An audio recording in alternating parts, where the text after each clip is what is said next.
Good morning, everybody, and welcome to the very first episode of Mindful Mornings with Dr. Matt. It is with great pleasure I kick off this new podcast series, one in which we'll have the opportunity to talk about many different topics specific to mental health and maybe some topics in which you're going to find yourself interested in.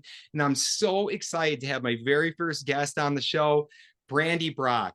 Brandy Brock is a former student of mine and field experience at Southern New Hampshire University. And I have to say, from the very beginning of our work together and the learning experience that we had in class, I found Brandy to be exceptional. With any assignment that was submitted, it was always high quality in terms of hours that were needed to complete internship, have way more hours than needed well before the time was even there.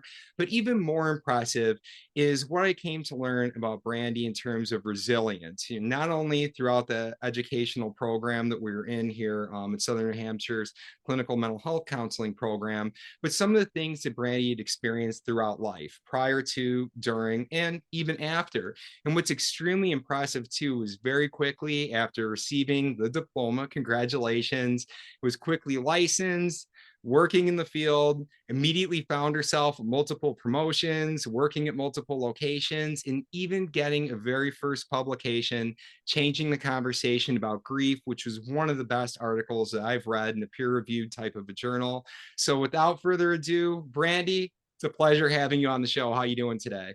Oh, I'm so great. Thank you so much. I don't know that I can live up to that introduction, but I'm really going to do my best here. There's no pressure whatsoever, right? Oh, absolutely. I think I have more pressure than you do because, hey, this is the very first episode. I don't know where it's going to go, and who knows what's going to happen It's from going to go here. downhill fast. No, I'm kidding. I hope not. Well, I wish I could promise you many ratings, great reviews, and people coming out to reach you for additional referrals. This could be a flop, but hopefully not. We want to start off on the right foot by having somebody as awesome as you here. And truly, Oh, thank you've you. quickly become an asset to the field. And I'm really proud of all the accomplishments that you've had. And I hope that you're feeling the same way too. No, I am. I kind of had this idea when I got started in grad school that I just wanted to hit the ground running with this. As a lifelong consumer of counseling, I've seen the pieces that really, really worked and came together, and things that as a client I thought were brilliant and wonderful, but I also saw a lot of shortcomings and places where I felt like the void could have been filled a little bit as far as client care and kind of techniques. So with these ideas in mind, and the fact that I didn't really get into grad school until, my late 30s, I kind of knew as soon as I graduated what direction I wanted to go. So I just put my head down, focused on school, had excellent guidance by excellent supervisors like you, Dr. G. And so I had the Okay. confidence in the education um, to pursue these things. And I graduated May 2023, and I'm already, I've moved up to lead counselor at my outpatient recovery center. I'm published. I have several other articles and writings that I'm kind of sitting on for now that I'm waiting to Great kind to of see you. tweak and unleash. And now I'm here on your podcast, so I whatever I was planning about 3 years ago seems to be working, so I'm really happy to be here. Thank you so much for thinking of me. Absolutely. Well, and as you said too, having some of that confidence to see yourself get through a program like that. And as we know, graduate school is rigorous. That on top of everything else going on in life, we talk a lot about work-life balance, But as you continue moving along, and hopefully you start to see it in other areas, having that confidence in yourself. We talk a lot about being successful in a field like this or any other field for that matter. It really does come down to the confidence because Mhm. whether you think you can or you can't, you're right. And it really does come down to those beliefs in yourself, being able to go a lot further. And as you said too, there are a lot of gaps in the field, whether that's specific to education, whether it's specific to the health field, not only in our nation, but globally. There are a lot of gaps that we really do need to fill. And this is why we need individuals who are movers and shakers, individuals who have perseverance, the wherewithal, and what have you, to be able to help us get to a much better place. Because it's one thing when you are sitting there as the client in the chair, having the experience of the counselor, comes something completely different when you are being the counselor and you're working with the client. But I think having both perspectives is important because one thing I really held on to, through my year of doing counseling as well, and I've been through counseling in the past year when things got rough, it was extremely helpful for me. But at the same time, in learning what it was like to be that client, helped me become much more empathic, much more in tune with what was going on with my own clients when I had that opportunity. And I see you seeing the same right now. Yeah, no, so it's like that whole 360 perspective, right? Um, Obviously you enter counseling because you care about people and because you already have kind of a compassionate and kind nature, right? And maybe, if I may even say so, like just like a little bit of curiosity, like what makes the brain work, like what's going on in there, you know? But then you combine that with really unique life experiences, and you combine that with the fact that maybe those unique life experiences caused you to go to counseling yourself. So you get like that entire perspective, add that with proper education, proper training and experience. And so when you have a client walk in, no matter what background, no matter what pathway, no matter what traumas or experiences they have, there is something identifiable within them that you see yourself in, right? And you can think, well, I remember when I was in that situation, people would say this and do this to me, and I didn't react this way because XYZ. So then you can already kind of plan about 4 to 5 different avenues in order to respond to that person, to talk to that person, to offer treatment suggestions to that person, right? Because, you know, counseling is not a one size fits all, right? You kind of have to get creative sometimes and see the individual in front of you and combine that with your unique lived life experience. So, yeah, I think, you know, having that whole combination of being in intensive therapy when I was younger and seeing what worked, but more specifically, really seeing what didn't work, because there were times I left counseling, I was like, this is donkey donk, I'm not coming back here. You know what I mean? Like when I was going through some trauma informed therapy, I think they did more harm than good. So I just quit going to therapy for years until it got to a point where mentally I could not handle average life stressors because like I just wasn't built with the right utensils. I didn't have the right tools for me. And so now, you know, combining that with the fact that I work in substance abuse now, which obviously involves a lot of trauma, a lot of grief, a lot of crisis, I'm able to literally talk and communicate and bond with every client that comes in because I may not live their exact experience, but I've been somewhere around where they have. Mhm. So I can talk on a level that they relate to. And you can probably agree to this as a substance abuse counselor yourself. If you don't bond and relate to these clients, they don't feel understood and they risk leaving and relapsing. And I take that very seriously. So I want to make sure that I can bond and, you know, be identifiable with my client.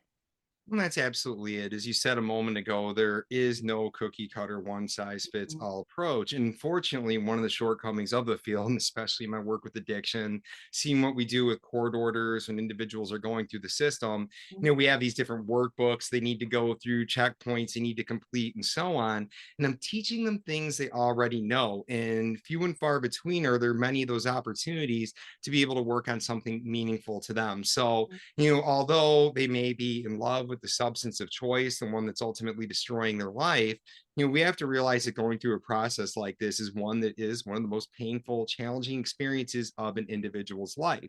And if the only incentive they feel they're getting out of abstaining from heroin, abstaining from alcohol, or what have you, is just living clean of heroin or alcohol, it's not going to be enough. We need to find the thing that gives them meaning, fulfillment, and so on, the thing they can look forward to the next day in the morning.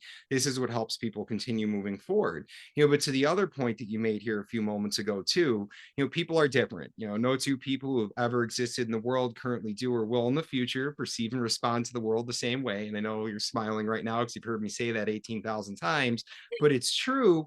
But there's also a lot of commonalities, here amongst in between people. So I think really a big part of this is, being relatable, being able to connect with clients, find what it is that works for them. But remember, although every single client who walks in the door is going to be different in some way or in many ways, need have you, so are counselors. So just because you had a bad experience with one counselor doesn't mean that you will with another or with Mhm. another or with another. Or one of the things I oftentimes have to say when I'm doing my counseling, working in addiction center, I recommend groups as a supplement to therapy. You're seeing me once a week, once a month, what have you, but you're living your life all the rest of those hours, the days, weeks, and so on. Being part of a group can be helpful. And while I do realize that not every group is going to be a match for everyone, I do think there's a group out there for most people, but it's about finding the right group. So in this case, finding the right counselor. But when we take a look at the bigger picture of what's going on collectively, there's a lot of work that needs to be done. So we need to have more people in place who not only know what they're doing, have the wherewithal clinically, but further are people who truly are compassionate about other people, non-judgmental, people who are willing to listen, people who are willing to respond accordingly without judgment, and people who are there and truly by your side to help you get to a better place. And people like you and many others out there are doing that, but it's important we keep it in front of everybody, which is part of the reason why we're doing this podcast, which may or may not make it. It's going to make it. We're going to think positively, right? We'll No see. Yeah, we cognitive are. distortions here. Positive thinking is a big part of it. Absolutely. Well, as you were speaking a few moments ago, you made it quite apparent that you've had experience with counseling. And Yeah. as you said, had somebody you didn't connect with, felt as though the trauma that you had experienced had led to things worsening over time. And Yeah. not only did you have a significant trauma that you were trying to work through, those everyday hassles became that much more challenging, almost Mhm. as though that straw, the proverbial straw that breaks the camel's back. And I'm wondering, and again, I don't want to press on you to share anything you're uncomfortable sharing, here in the space, but I'm wondering if you would be willing to spend a few moments here sharing your story with everybody. Yeah, so I guess we'll kind of take a step back just to kind of have context. So, my dad was Army. He grew up in a really broken home. Alcoholism ran rampant on both sides. He and his siblings were pretty much left to fend for themselves. To my understanding, I think his mother was actually a prostitute, which is how she supported the family. And he was like one of five, and he was the youngest set. He was a set of identical twins. So he was one of them. It was his home life was so awful, to my understanding as well, that when he was 17 during Vietnam War, he voluntarily enlisted in the Army. Okay. He never deployed by the time he got through basic and everything. It had kind of wound down, but he did have war experience. He was special forces. So he experienced a lot of trauma within the Army and the military system, compounded with the trauma that he experienced as a child, right? So then he meets my mother, they fall in love, they get married, they have my brother and I. And I remember like the very early years, my dad was a great dad. But around the age of 7, he started drinking heavily, or at least I started noticing that he started drinking heavily. And it was to the point where when dad was drinking and you could just see that look on his face, you just wanted to be seen and not heard. So you would just like shuffle out. Um, he started cheating on my mom. Things started getting really bad. Then they went to marriage counseling. He got out of the Army. We moved to Georgia. Things kind of seemed okay. But then things ramped up a few years later. So about the time that I was a freshman in high school, my brother was a senior, and on his graduation night, my dad showed up, who was invited to graduation, and proceeded to present my mom with divorce papers in front of the entire family. So it just kind of broke and severed there. From the time from that night until the summer of 2003, I had not spoken to my dad. I'd made like minor attempts, like I'd try to call him, never answered. I'd send him Father's Day cards. They'd get returned to sender. So there was just no relationship there. And honestly, I was old enough, mature enough to kind of be okay with that. So we just kind of thought, okay, dad's in a distance. He's down in Miami. There's no big deal. So I graduate high school, May 2003. And then on July 16th, 2003, I'm home alone one day. And there's a knock at the door. And, in 2003, there's a knock at the door. You answer it. Unlike today, where you kind of dip and dive and try to Sure. like avoid who's outside. Unless it's Amazon, then you welcome them with open arms. All right. Um, so I opened the door, and a man that I did not recognize just kind of like busted through the front door. And it took my brain a minute, because it'd been almost 4 years for me to register it was my father. And he did not look well. He was very bloated. The whites of his eyes were yellow. Like you could just tell, even though I hadn't seen him in so long, something was really off. Mhm. So I let him in the house because, again, I'm 18, and like even though it felt uncomfortable, I don't know any better to look for red flags or to like protect myself. Long story short, my dad, because the divorce was still going on, told me he was going to end the divorce that day, and I'm like, okay, yeah, cool. Like, can I help you with that? Like, why are you here? And with that, he proceeded to pin me down, and he tied me up and carried me to the back bedroom, where I basically was held hostage for the next 4.5 hours while he threatened to kill me and my brother and my mother. He told me in detail what he was going to do, which, I'm not going to repeat here because I know we're on a time frame and this isn't a counseling session. But through that process, I somehow gained his trust, and through gaining his trust, um, I was identifying with him like, yeah, you're right. Mom's at this, mom's at that. Like this is shenanigans. Can I have my arms cut? And he would cut my arms off. And finally, he stepped into the bathroom, and because my arms were cut, I had slipped the ties off my feet, and I ran out and threw myself in front of a moving car because I told myself I would rather die this way than through the hands of my father. We ended up calling the police. She took me to call the police because neither one of us had phones on at the time. We called my mom. And during this entire process, my dad had barricaded himself in the house, set fire to the house, which it was completely destroyed, and then he shot and killed himself in that house. So that's the trauma that I had at 18. My mother was encouraged by friends around her to go ahead and put me through trauma counseling. There was a gentleman, so I grew up near Glencoe, which is a really big government training facility. So they train like CIA, Marshals, Border Patrol. Back then it was like FBI, name it, and they had a training facility. And because PTSD was just then kind of becoming very well known and accepted, they had trauma-informed therapists, and my mom had connections. They pulled some strings, and they said, hey, let's get Brandy in, because the sooner we start addressing this, the better she's going to be. And this is like 4 days later. I'm like, I'm fine. Like, I'm fine. Still in shock. I was in shock, right? I mean, I probably wasn't fine. I felt really fine at the time because my thought process was better him than me. It's fine. I'm fine. I'm fine. So we end up going to this therapist. Now, keep in mind, I just experienced this trauma with my father, a male. This is a male counselor that they set me with on a Saturday, and they literally locked me in a room with him all day. All day. And every time I would try to leave, my mother was meeting me on the other side of the door, and she's like, you will be homeless. I will kick you out if you do not stay in this therapy session. Because she was traumatized too. She thought she was helping me, right? So I'm in this room with this strange man all day who's telling me to close my eyes, tell the story again, tell the story again. Now you're going to tell the story and you're going to focus on colors. Now you're going to tell the story and we're going to focus on what you're feeling. Now we're going to tell the story and we're going to focus on what your dad was doing. Now we're going to tell the story. And this, like, I literally had to tell that story from so many different perspectives. By the time we left, I was completely numb to it, and I completely shut down and withdrew from the trauma.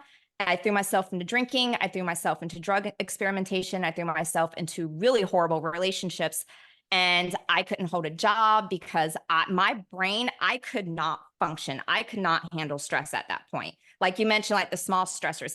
I enrolled in community college. I couldn't handle it and I had to drop out. I left jobs because they were like, oh, the phone's ringing and you have to answer an email. And I was like, this is too much. I can't handle it, right? Because my brain was frozen in that moment as an 18-year-old child. I wasn't even fully developed, and I had to face this like life-altering, situation. So it took me until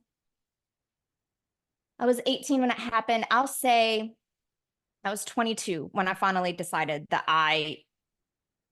my mother and I had a big heart-to-heart conversation, and I realized my mother did not spend all this time raising me to be a good child to throw it away because my dad came in and disrupted my life. I can't blame him. I made these choices. My life is chaos because I made these choices to make it chaos. So it's up to me to fix it. So I ended up seeing this brilliant social worker who is still in practice, I believe, Jim Lanier. He's down on St. Simons Island, Georgia.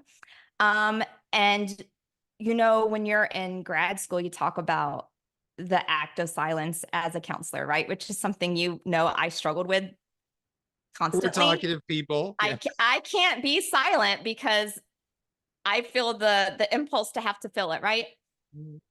I'm not kidding. The first 3 sessions with Jim Lanier, I didn't say a damn word. He had this big, ugly, like yellow pillow, like clutch, like throw pillow. It was so ugly, but I still remember in detail exactly what it looked like. And I would hug that thing like a life preserve, and he just held space like, hey, you ready? Like, you got anything to say? No? Cool. And we would just stare at each other for a little bit longer. And he'd be like, do you want to water, weather? No, we're still not. Nope. Okay. And finally, like the 4th session, I walked in and I didn't pick up the pillow. And I said, well, I guess if I'm going to be forced to be here, which no one was forcing me to be there. I said, I guess I might as well tell you everything. So I just like word vomited everything out. And he just sat there and took it all in. And he told me, he said, damn, you're the most dangerous person I think I've ever encountered. And I looked at him and I'm thinking, me? Dangerous? What's so dangerous about me? He's like, you have become so numb to the events that happened. You have become so numb to your feelings, your emotions, your responses, the people who love you around you. He says, you are literally playing with fire. He said, no, I'm going to do you one better. You are holding a loaded gun to your head and your finger is on that trigger. And I don't think you give a shit if you pull it. And he called me out so fast. And that was my turning point from him. He worded it in a sense that, you're literally telling your trauma story like you're at a restaurant saying, I want a cheeseburger, hold the onions. He's like, it should not be that detached, especially for something that just happened a couple of years ago. And I worked with him extensively, and he's the one that taught me kind of the concept of forgiveness. He told me, until you get to a point where you forgive, you will never fully live. And that's kind of a motto that I hang on to myself. I don't push a lot of my clients for that. I do think forgiveness is a personal choice. I do think people can heal without it, but from where I'm sitting, I needed to give that forgiveness. And I was able to earn that forgiveness and give that grace towards my father. I think my father loved in the capacity that he understood love. I know for a fact he had a lot of significant mental illnesses on top of that, probably mostly undiagnosed. I'm so far separated, I couldn't even guess at this point what he was dealing with aside from alcoholism and PTSD. But, I can love him as a father. And I think I struggled with that for a long time, which kind of caused this domino effect. Um, I can love him for the father that he was. I can love him for the fact that he gave me life. I don't have to love what he did to me, right?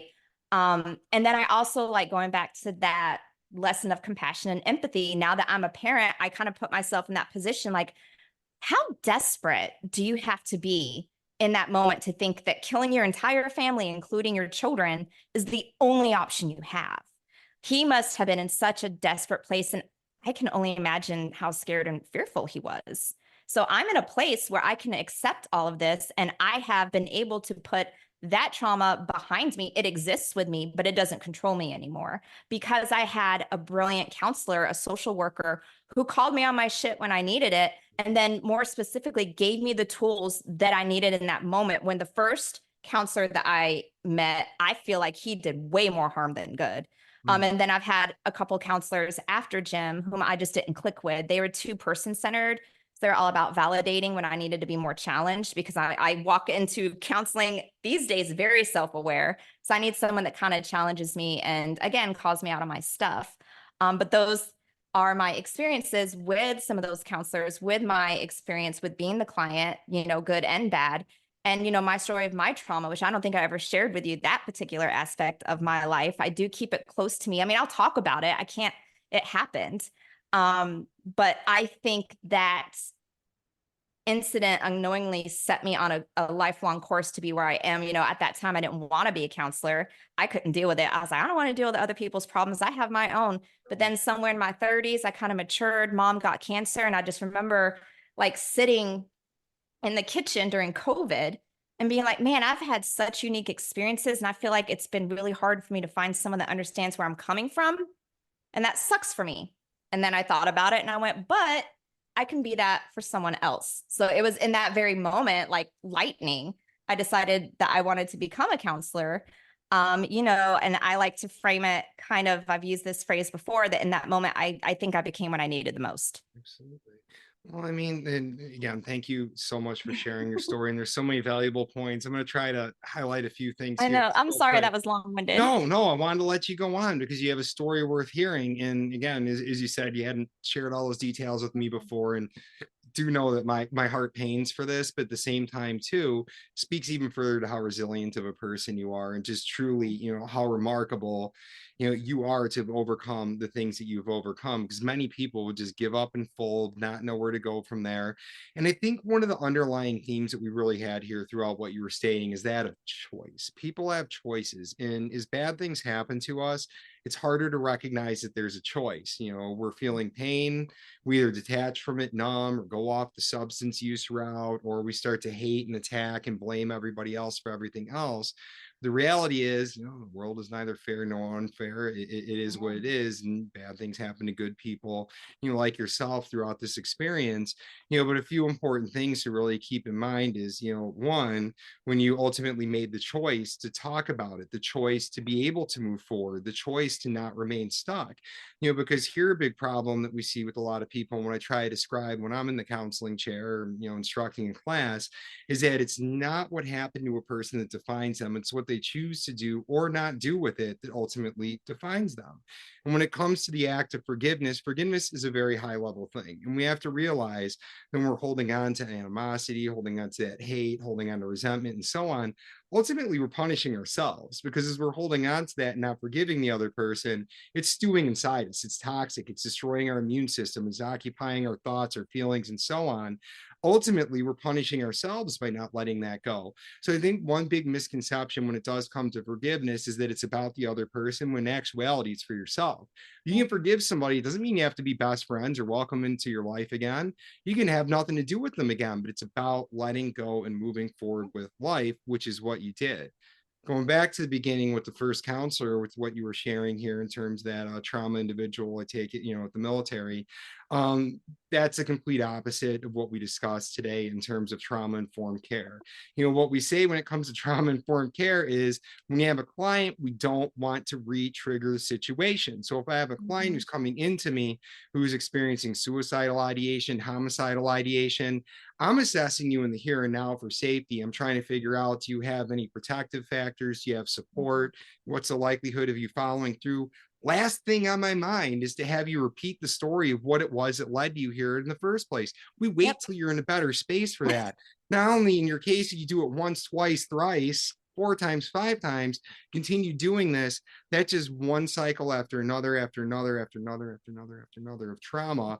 When in real life, what we should be doing is, you don't force a client to talk about these things, and you can't force anybody to do anything. I said you can't force somebody into counseling either. Even if you're court mandated, you have a choice: either come in and participate or face a legal consequence. But here in this type of case, if the client is in a safe space in the moment, we're not going to go pressing on these different things if they're not ready to talk about. So the approach that you have with the social worker, where you sat there 3 sessions holding on to the pillow as you did, like the life preserver, that is much more appropriate, because unless I think you're going to harm yourself, I have to go in with some of those more invasive questions. Otherwise, we should be moving at the pace that works for you. So I'm extremely fortunate that you found that, because it's been a pleasure having you in class and the way you've influenced the peers, as well as being here and the story you're sharing. I think you're grateful for that, because you've been able to move forward with your life. But think about all the other people now who are going to be impacted due to that social worker helping you get onto the right foot here once again, regain your footing. Now, all the people in the world you're going to be able to help. And when it comes to that help, I know there's a lot of debate out there as to whether or not altruism exists. And altruism, for those of you who don't know it, it's simply doing good for other people, not to accept any benefit in return. You're just doing good for other people. But I'm going to tell you, it is part of the human experience that when you do good things for others, when you're righteous and you do it meaningfully, so not just to get your name out there for notoriety and things like this, but when you're genuinely doing to help, that's as great of a reward as it gets. So as far as I'm concerned, whether true altruism exists or not, I don't care. As long as people are doing good things for people, helping move forward. But whether or not it does exist, I see you as somebody who's extremely resilient. You've gone from victim to survivor to what we would call the warrior. You've gotten past that. You've chose to push forward and break through all of this.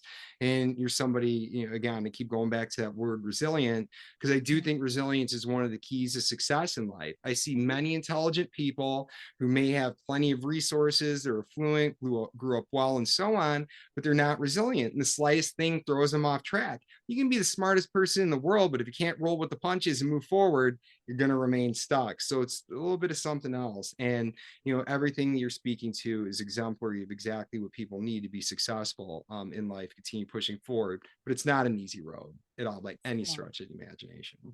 No, it's not. I mean, and that's the thing, right? It's all within yourself. You have to decide that you're going to get better, and you have to utilize the tools that are presented to you.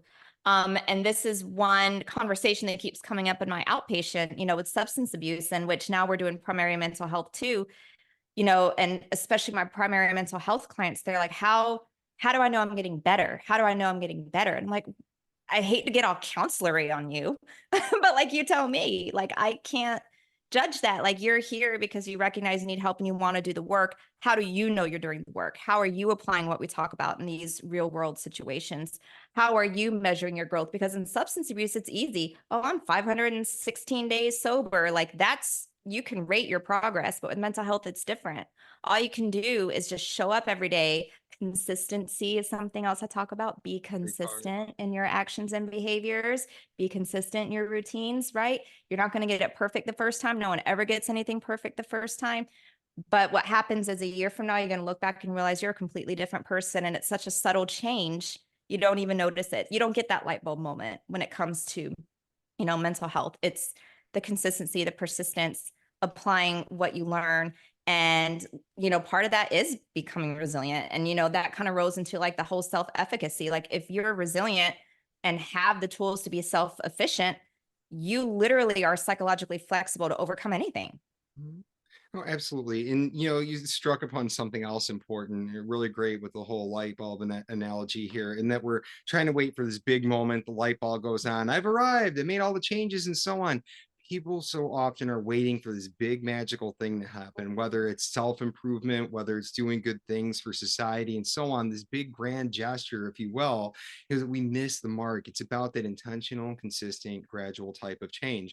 One of my favorite phone calls I get in practice of a new client calling, yeah, hey Matt, I'm taking a look at your services. You look like a good counselor. Here's my problem. How many sessions can I expect to see you? I'm like, well, let's not try to quantify the number of sessions you need to see me before you even get in the door. And maybe your managed care has a limit on the number of sessions you get, perhaps. But Yeah. either way, it's about the progress you make. And like, when clients ask me a question, well, am I making progress? Well, do you think you're making progress? And they look at me all stunned why I asked them. I'm like, well, you're really the only one who can answer that. I can speak externally to what it is that I'm seeing. Okay, yeah, you've been brushing your teeth lately, you've been wearing, jeans instead of pajama pants, your hair is fixed, you're applying for jobs. I would say that that's progress. I mean, but again, it's your life, it's your direction, it's your choice. I can't tell you what's progress or not for you. We all have to determine that ourselves. So that self-efficacy piece is ever so important. Now we're kind of getting at this point of the conversation where I feel like we could probably go on for 2, 3, 4, 5 hours and we just go on and on with this. So with that being said, I'm thinking we're probably going to revisit and do another one of these here in the not so distant Love it. future. But with about, I got about like 5, 6, 7 minutes or so left to go with this episode. I wanted to ask you, ask point blank. So that article that you wrote, Changing the Conversation About Grieving, pulled at my heartstrings. I thought it was a beautiful, beautiful, beautiful story that you shared with everybody. It was touching on a personal level, but even at a professional level in terms of, the clinical awareness and so on that was written in that. I think there are a lot of valuable lessons for people to learn, whether you are the client, whether you're the counselor, just somebody else in general, trying to support somebody who's dealing with the loss of a loved one. So I'm curious, what are some of the key takeaways of what you wrote in your article? Or at least the Yeah. ones you want to deliver that you hope people land on as they read this. So with that article, I was really inspired after my mom passed away. My mom died of cancer in 2021. And I never grieved like that, nor had I had people reach out. Even after my dad died, we just didn't participate in that process. We were completely elsewhere. But I was very present with my mother. And I saw kind of some of, we talked about shortcomings earlier. Shortcomings both within the counseling mental health field as well as just how we as human beings interact. And I want to be very clear, most people have very good intentions. I just don't think people who have ever been put in that type of situation know what to say. So it's like these filler statements like, oh, well, let me know if you need anything. Anyone who's ever had a significant loss knows that you're walking around in shock for weeks. You can't articulate, think, you don't know what you want. And even if you do know on some level, you may not be able to communicate it or have the energy to even ask for it. So one of my takeaways from that experience, which is included in that article, is that, don't leave it open-ended and leave, that responsibility on the bereaved. Be Mhm. very specific and intentional with what you're offering that person. Like, hey, I know you have two small kids. Let me come over on Thursday. Let me take them out for a couple of hours while you shower, nap, take care of things. Or, hey, I'm going to bring over dinner tonight. I'm going to come over. You don't need to do anything. Don't dress up. Don't get out of bed. I'm just going to come and do laundry. Hey, I want to take you out, do this, that, and yeah. Like, be intentional with what you're offering, right? Because what happens is you are leaving that responsibility on them. And what's even more disappointing, and G, I know you can probably attest to this, is when you do call and ask for something, people very often are not going to follow through. This is true. Oh, okay, well, Friday's not a good time for me. Mhm. Okay, well, that's what I needed. So See what I never mean? mind. I'm just not going to ask for help now. And that makes you feel like a burden at that point. I think additionally, too, when it comes to grief, is, you know, kind of learning how to be responsive to that person. Let's be aware a little bit that maybe they're not religious. So saying that, hey, they're in a better place might already kind of add to the grief, right? And this is kind of where I'm at the point of like deconstructing the stages of grief as they are the Kubler-Ross stages of grief, because quite honestly, they're not correct. They were, implicated and observed on individuals who are chronically ill, terminally ill, and already dying. So they're not really relevant to those of us who are not dying. So I think a part of that is like coming to terms with our, mortality, and even having an existential crisis for many, right? I think that's pretty common from the people I've talked to and from what I experienced. So when you start bringing up religion, unless you know for a fact they are like staunchly religion, you're adding to that grief and unintentionally, right? Because they're already kind of Or experiencing in like, some cases intentionally. well, it depends. That's correct. But just being more, more choice words, and how we're going to support that loved one. And I also believe it's really nice too to just kind of like leave it open ended, like, well, I really don't know what to say. So, but when you're ready to talk, I'm here. Just having the simple conversation. You don't have to have the answers. You don't need to offer comfort to that person, because to be quite frank, no matter what you say isn't going to make them feel better anyways. Oh, she was a good person. I freaking know she was a good person, which is why she deserved better. Oh, absolutely. And that's an important point too. I want to freeze on Yeah. that just for 1 second here. Is the whole I'm sorry, I'm at a loss for words. I don't know what to say Yeah. because as you said, I mean, there really is not anything to say. And I've had a handful of times, even in counseling sessions when I'm working with clients who are crying before me, went through difficult loss, and supposed to be as the counselor, the one with the words, the wisdom, and so on and so forth. But I've had certain things brought to me where I just look the client dead in the eye. I'm like, that is heavy. There are really no words to put upon this. So I'm not even going to try to. Let's share the Mhm. space together for a few moments and, you know, we'll see where we can get. And, really, Yeah. and that's okay. I think that's a lot more genuine than trying to make up things or just like Hallmark statements and so on. Absolutely. Yeah. Like I said, they're kind of like filler statements, but I think it's okay not only as counselors, but just as regular human beings to just, like you said, hold that space and say, I can't imagine. I have no words, but I'm here in any capacity. Like if you need to talk, call me, we'll keep in touch. And that's another thing too, is that, when I was going through my grief at like month 4, I had such a significant resurgence of it. And I was speaking to my grief counselor at the time, who she was brilliant. She's up in New Hampshire. She was one of the other ones I clicked very well with. She definitely saved me in a lot of ways. And she told me, she's like, oh, because about 3 to 4 months, it's quite typical for a resurgence of grief. Do you know why? And I was like, well, obviously not. So I'm asking you. And she said, because people stop checking in on you. They think, oh, okay, her mom died 4 months ago. Brandy's got this. She's good. She's over it. But there is no time frame for grief, right? Like maybe in 4 months someone's over it, and maybe for someone 4 years they're not over it, and that's okay, right? There's no time frame. There's no true process for any one person. It's just it is what it is. So I try to be very mindful after that, that when I have friends that have lost spouses and parents and any type of significance, I check in beyond the 4 months, because like I remember how I felt abandoned, and when I reached out, no one was reaching back. It's a very lonely feeling, and it makes you feel like something's wrong with you. Like, why am I not grieving in a normal way? And that's another part of this article, is I just kind of wanted to like shed light. And as I'm continuing to write on grief, is to shed light that, what we've taught as proper grieving isn't what normal people go through. And so I think there's like this feeling that like something's wrong with me, because like it's been 4 months and they're right. And I'm not over it. Well, you shouldn't be. I don't know anyone who could be over a significant loss in 4 months, but society expects you to pick up, go back to work, take care of the kids, stop Here's talking 2 about your days off feelings. from your job for, Yeah, like, why are you still vacation. dwelling on your mom? Like, Yeah. that was 5 months ago. Like, it's over. Well, it's horrible. And again, to each their own, there's always individual differences, and that's something we really want to be in tune with. The way that I see it, and I can say I haven't experienced the significant extent of loss that you have. But the way that I see it in terms of my lived experience, as well as what I know of other people's lived experiences, is rather than saying that there's a point where we get over it, I don't think you ever get over the loss of a loved one, especially somebody like your mother and the situation you experienced and so on. You don't get over it. Rather, it's about learning to adapt, learning to live with it, learning to move forward. So I'm working with a lot of clients, or even speaking to people in my everyday life. I'm like, you really got to consider here, what do you think your loved one wanted for you? If they could have imparted something on you moving forward in your life, what do you think it would have been?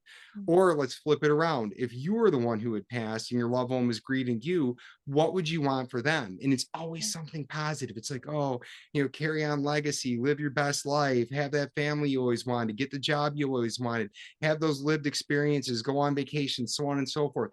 I have yet to find the person who lost a loved one who said that they would wish illy on them, or in reverse. And to that point, I say, let's carry on the individual's legacy. This is how loved ones live on forever, is by being the best version of yourself, carrying on or carrying forward the best versions of them, telling their story and so on. This is how we do it. But you're going to have good days, bad days, and everything in between. It's always going to be with you. And I think that if we try to look for that point of getting over instead of working through, you're never going to get there. You're trying to aim for something that's unattainable. And this is where people continue to find themselves stuck. It's really true. And just so much of what you said is so true. Why a lot of people, struggle with the grieving process and so on. It is an uncomfortable thing to talk about. Human beings hate facing or talking about their mortality. And then once they get close to that point, yes, it's the center, spotlight of things as it comes up. But really, we need to do a better job with this conversation. Everything that you've shared, I think, has been really helpful here. Well, I know we're at that time, so I want to give you a moment. Any concluding words here as we wrap up? First and foremost, had so much fun. I'm really sad it's coming to an end. But again, I do want to thank you for inviting me to be your first guest on your podcast. I know it's going to be brilliant and wonderful, and it's going to help a lot of people. But as part of my takeaway, I don't know. I am a big advocate for understanding and breaking the stigma around grief, because even within our field, I feel like grief, it's still whispered. Like, oh, like grief, we don't talk about it. Mm-hmm. We don't talk about Yeah.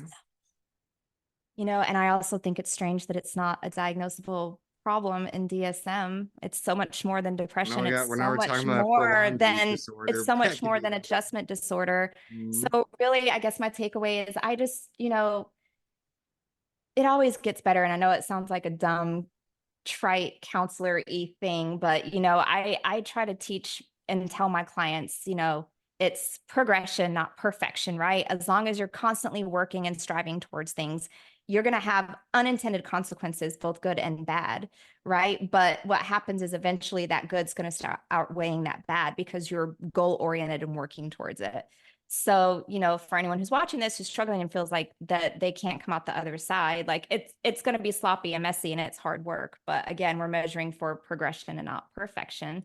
And kind of building towards what we talked about, resiliency and self-efficacy, which I think is everyone in the world could, learn from if they actually, properly apply the tools. So, but yeah, I just love people and I just want the best for them. And I think everyone with the right tools and the right coping skills can lead unbelievable, brilliant lives.